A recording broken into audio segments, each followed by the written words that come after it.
Cerita ini kejadiannya ada di salah satu hotel bintang 5 di daerah Jakarta 7 tahun lalu. Hotel bintang 5, Bi. Iya, Anjing, berarti mewah banget dong. iya Muy. Kalau tadi kan lu hotelnya tuh hotel tua antik gitu kan. Iya. Ini hotel bintang 5, mewah, terkenal, tengah Jakarta. Tapi ternyata hotel ini ada cerita bisnisnya.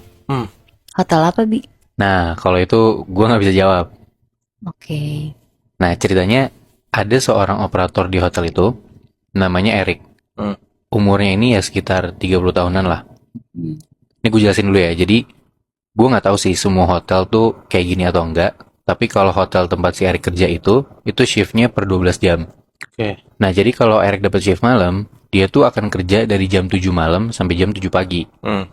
Nah, si Erik ini juga punya teman, namanya Gusti. Mereka satu divisi, sama-sama orang operator. Oke. Nah, tapi biasanya ganti-gantian tuh shiftnya. Jadi misalnya Erik nih, dia dapat shift malam, dia kerja 3 malam, habis itu 3 malam berikutnya gantian si Gusti. Oke, paham ya?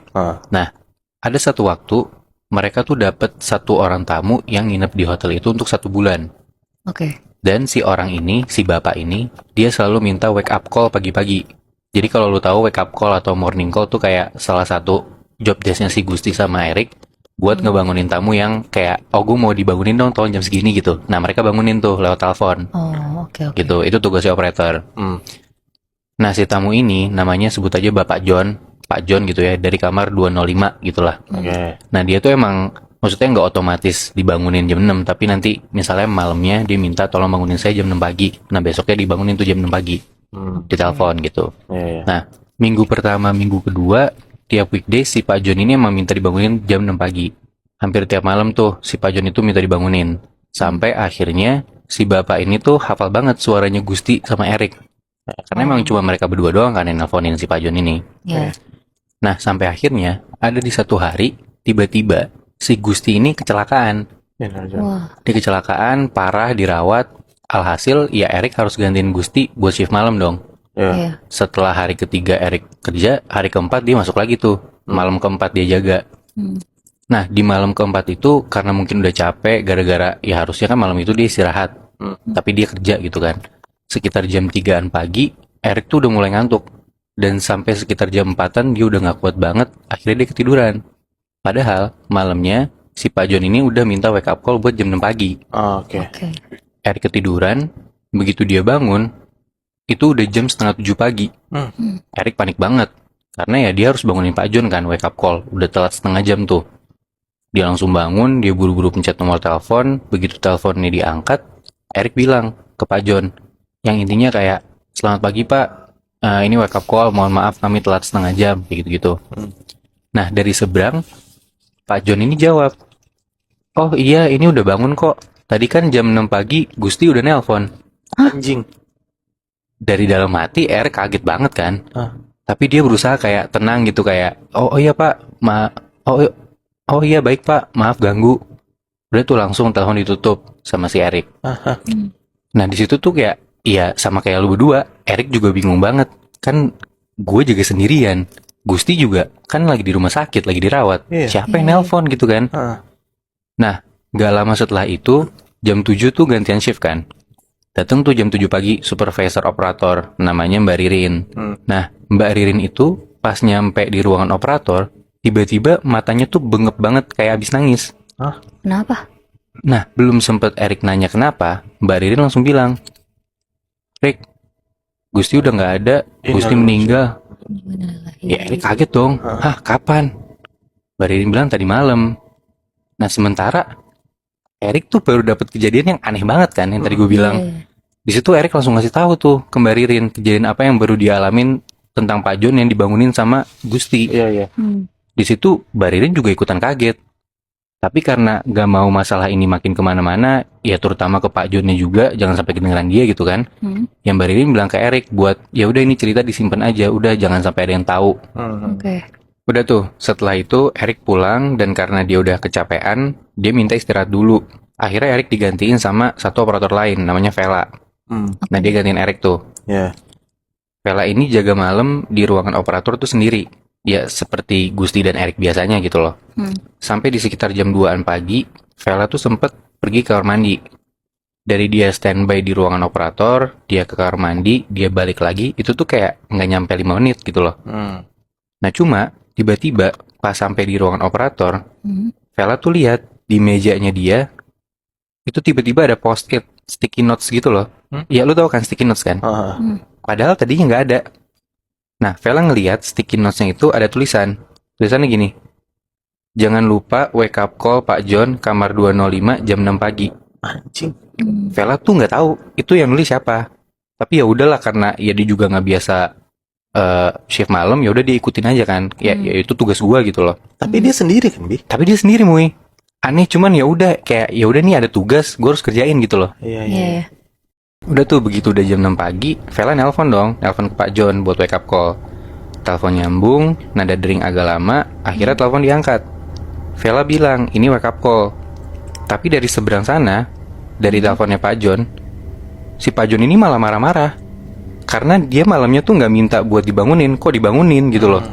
Kayak, ya dia kan mau istirahat, kenapa lo gangguin gua, kayak gitu. Iya. Udah tuh udah diomelin, Vela minta maaf segala macem, dia tutup telepon. Ya, tapi bingung dong. Terus post-it itu maksudnya apa? Kan gue disuruh bangunin Pak John, suruh wake up call gitu kan. Iya. Siapa yang nulis nih? Dan itu tuh sempet jadi masalah, Muy, Nat. Karena ya bikin tamu terganggu kan. Iya, benar. Benar.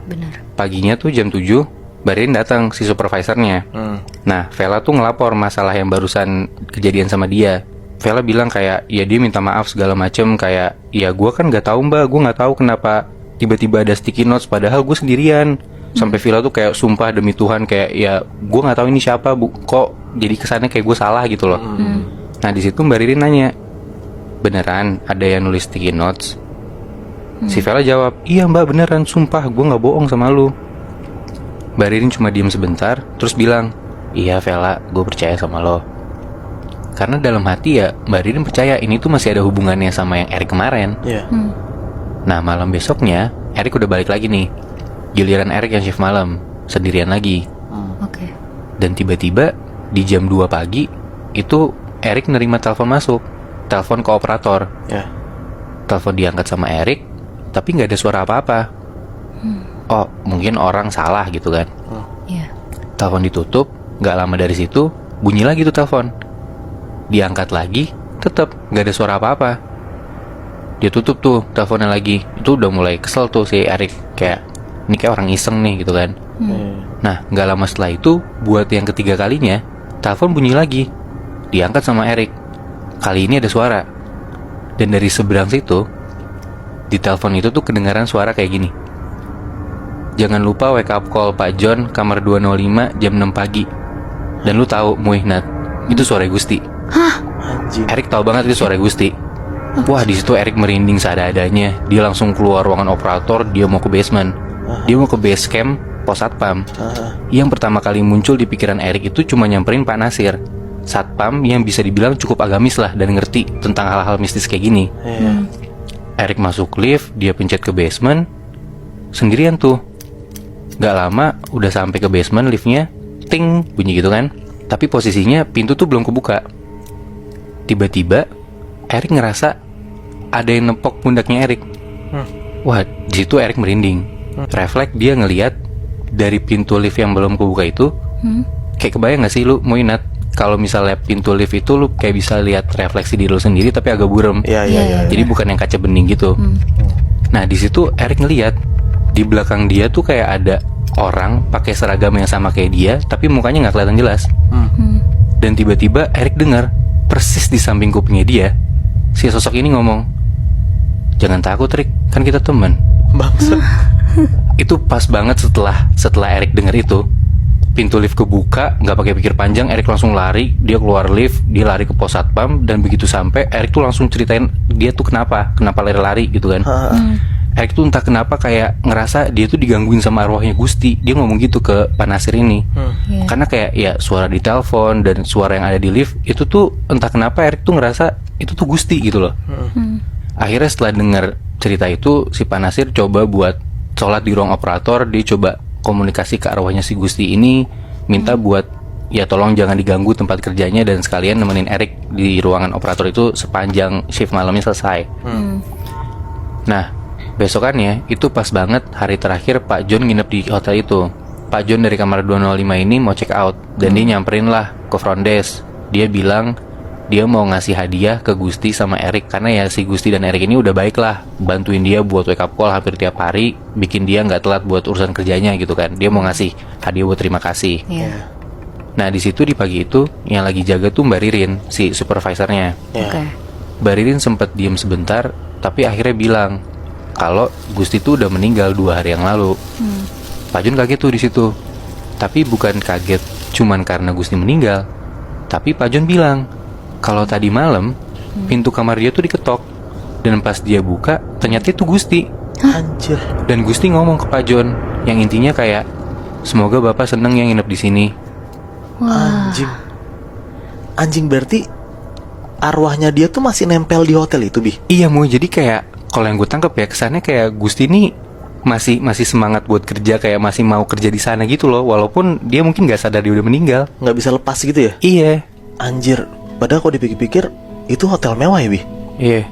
Berarti semewah-mewahnya hotel pun juga nggak ada jaminan kalau misalnya itu hotel nggak bakal ada cerita horor sih.